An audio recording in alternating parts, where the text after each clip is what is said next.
131 கோடி ரூபாய் ரொக்கப்பணம், 171 கிலோ தங்க கட்டிகள் பறிமுதல் செய்யப்பட்டது தொடர்பாக சேகர் ரெட்டி மீது சிபிஐயின் அமலாக்கப் பிரிவு அதிகாரிகள் வழக்கு பதிவு செய்துள்ளனர். இதுகுறித்த கூடுதல் விவரங்களை நமது தலைமை செய்தியாளர் மகாலிங்கத்திடம் கேட்கலாம். மகாலிங்கம், சேகர் ரெட்டி மீது எந்தெந்த அமைப்புகளின் கீழ் வழக்கு பதிவு செஞ்சிருக்காங்க, அது பற்றி விவரங்களை சொல்லுங்க. மும்தாஜ், 2 முக்கியமான மத்திய புலனாய்வு அமைப்புகளான சிபிஐ மற்றும் அமலாக்கப் பிரிவு அதிகாரிகள் தற்பொழுது சேகர் ரெட்டி உள்ளிட்ட 3 பேர் மீது வழக்குகளை பதிவு செய்திருக்கிறார்கள். சிபிஐயை பொறுத்த வரைக்கும் லஞ்ச ஒழிப்பு பிரிவில் வழக்கு என்பது பதிவு செய்யப்பட்டிருக்கிறது. தொடர்ந்து விசாரணை என்பது மேற்கொள்ளப்பட இருக்கிறது. குறிப்பாக சேகர் ரெட்டி மற்றும் அவரது சம்பந்தப்பட்ட சகாக்களிடமிருந்து 131 கோடி ரூபாய் கணக்கில் வராத ரொக்கம் என்பது பறிமுதல் செய்யப்பட்டது.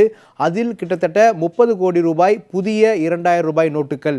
அந்த நோட்டுகள் எங்கிருந்து வந்தன, அதில் வங்கியாளர்களுக்கு தொடர்பு இருக்கிறதா என்ற கோணத்தில் விசாரணை என்பது அடுத்தடுத்த கட்டங்களை நோக்கி செல்ல இருக்கிறது. அதற்கு அடிப்படையாக தற்பொழுது சிபிஐ அதிகாரிகள் வழக்கு பதிவு செய்திருக்கிறார்கள். இது மட்டுமல்லாது இன்னொரு மத்திய புலனாய்வு அமைப்பான அமலாக்கப் பிரிவும் தற்பொழுது வழக்கு என்பது பதிவு செய்திருக்கிறது. அவர்கள் இது பண பரிமாற்ற தடை சட்டம், அதாவது கருப்பு பணத்தை வெள்ளையாக மாற்றுவதை தடை செய்வதற்கான சட்டப்பிரிவுகள் அதிகாரங்கள் அவர்களுக்கு இருக்கிறது அந்த அமைப்பிற்கு. அதன் அடிப்படையில் வழக்கு என்பது பதிவு செய்து தற்பொழுது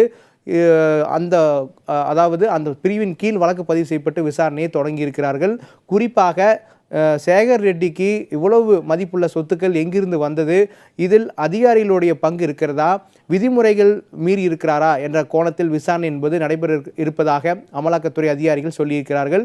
குறிப்பாக இவர் தமிழகம் முழுவதும் உள்ள பல மணல் குவாரிகளில் கான்ட்ராக்ட் எடுத்து நடத்தி வருகிறார் என்ற தகவல் சொல்லப்பட்டிருக்கிறது. அதில் இவர் விதிகளுக்கு புறம்பாக வரி செலுத்தாமல் இந்த பணத்தை கருப்பு பணமாக சேர்த்து வைத்திருந்தாரா என்ற கோணத்தில் அமலாக்க பிரிவு அதிகாரிகள் விசாரணையை மேற்கொண்டு வருகிறார்கள்.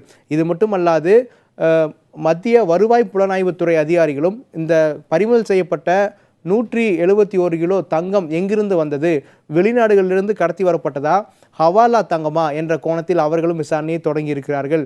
அது மட்டுமல்லாது நாம் இது குறித்து 3 விசாரணை அதிகாரியிடம் பேசினோம். சிபிஐ, அமலாக்கப் பிரிவு மற்றும் மத்திய குற்றப்புலனாய்வு பிரிவு, இந்த 3 பிரிவிடம் பேசினோம். அவர்கள் சொல்லும் தகவல் என்னவென்றால், இதுவரைக்கும் பறிமுதல் செய்யப்பட்ட பணத்தினுடைய மதிப்பு என்பது மிக அதிகமாக இருக்கிறது. அது மட்டுமல்லாது இந்த ரொக்கம் ஒரு வங்கியிலிருந்து பெறப்படவில்லை என்பது கண்டுபிடிக்கப்பட்டிருக்கிறது. தனித்தனியாக இவர்கள் பணத்தை திரட்டி எடுத்து தமிழகம் முழுவதிலும் இருந்து இந்த பணம் என்பது திரட்டப்பட்டிருப்பது தெரிய வந்திருக்கிறது. ஏனென்றால் பறிமுதல் செய்யப்பட்ட பணத்தினுடைய இந்த சீரியல் எண் என்று சொல்வார்கள், வரிசை எண், இந்த வரிசை எண் ஒரு சேர இல்லை என்பது தற்பொழுது புதிய தகவலாக கிடைத்திருக்கிறது. எனவே ஒரு சேர இல்லாததால் இது எங்கிருந்து வந்திருக்க வேண்டும், வங்கியிலிருந்து வந்திருக்க வேண்டுமா, அல்லது சாதாரண மக்களிடம் கொடுத்து 4000 ரூபாய் டெபாசிட் செய்ய ஏற்கனவே வாய்ப்புகள் கொடுக்கப்பட்டிருந்தது. எனவே அதுபோன்ற டெபாசிட் செய்யப்பட்டு பழைய ரூபாய் நோட்டுகளை புதிதாக மாற்றி இதுபோல் தமிழகம் முழுவதும் மிகப்பெரிய நெட்வொர்க் வைத்து இந்த ரூபாய் நோட்டை மாற்றினார்களா என்ற சந்தேகம் இருக்கிறது.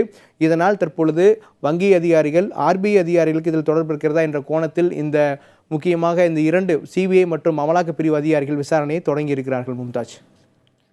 மகாலிங்கம், சேகர் ரெட்டி மீது குற்றப்பதிவு தற்போது நடைபெற்றுக் கொண்டிருக்கிறது. அமலாக்கப் பிரிவு துறையினர் தற்போது விசாரணை நடத்தி கொண்டிருக்கின்றனர். மேலும் எந்தெந்த மாநிலங்களில் இந்த விசாரணை விரிவுபடுத்தப்பட உள்ளது, மேலும் பெரும் புள்ளிகள் இந்த விவகாரத்தில் சிக்க வாய்ப்பிருக்கிறதா? சேகர் ரெட்டி, ஸ்ரீனிவாஸ் ரெட்டி, பிரேம் ஆகிய இந்த 3 நபர்கள் தொடர்பான விசாரணை தான் இருக்கிறது. இந்த 3 நபர்களுக்கு தென்னிந்தியா முழுவதும் மிக அதிக அளவில் தொடர்புகள் இருக்கிறது. குறிப்பாக அரசாளும் மட்டங்கள் வரைக்கும், முக்கியமான அரசியல்வாதிகள் மட்டங்கள் வரைக்கும் இவர்களுக்கு தொடர்பு இருப்பது தற்பொழுது தெரிய வந்திருக்கிறது. எனவே அது குறித்த விசாரணை நடைபெறக்கூடும் என சொல்லப்பட்டிருக்கிறது. அமலாக்கப் பிரிவு மற்றும் சிபிஐ பொறுத்த வரைக்கும் தற்பொழுது சேகர் ரெட்டி மற்றும் ஸ்ரீனிவாஸ் ரெட்டி மற்றும் பிரேம், இந்த 3 பேருக்கும் சம்மன் அனுப்பி அவர்களை விசாரணை நடப்பதற்கு வாய்ப்பு இருக்கிறது.